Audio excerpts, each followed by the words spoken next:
Praise the lord. అందరూ బాగున్నారండి? మీరందరూ బాగుండాలని మనస్ఫూర్తిగా కోరుకుంటున్నాము. అంతేకాదు మీ అందరి కొరకు ప్రార్థన చేస్తూ ఉన్నాం. మంచిది, మనందరి కోసం ఒక మంచి మాట చెప్పుకుందాము. ప్రతి ఒక్కరికి ఏదో ఒక రకమైన బాధ, ఎవరికి చెప్పుకోలేని దుఃఖము ఖచ్చితంగా ఉంటుంది కదా. అయితే హృదయపు లోతుల్లో ఉన్న గాయాలు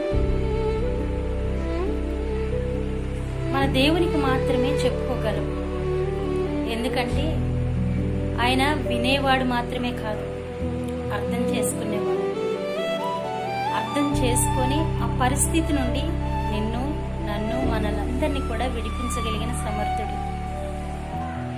ఎందుకు ఈ మాట చెప్తున్నానంటే, ఒకానొక రోజు హాగరు అరణ్యంలో పడి ఆదరణ లేని స్థితిలో వేదనతో పడిపోయి ఏడుస్తూ ఉండగా దేవుడే హాగరును దర్శించి హాగరు అని పిలిచినట్టు ఆమెను ఆదరించినట్లుగా మనం చూస్తూ ఉన్నాం.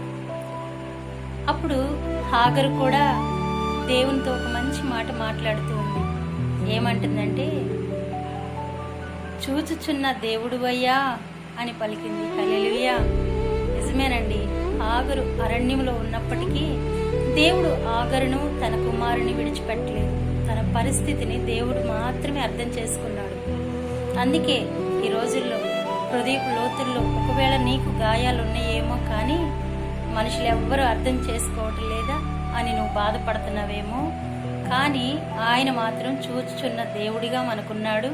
ఆయన ఖచ్చితంగా చూస్తున్నాడు.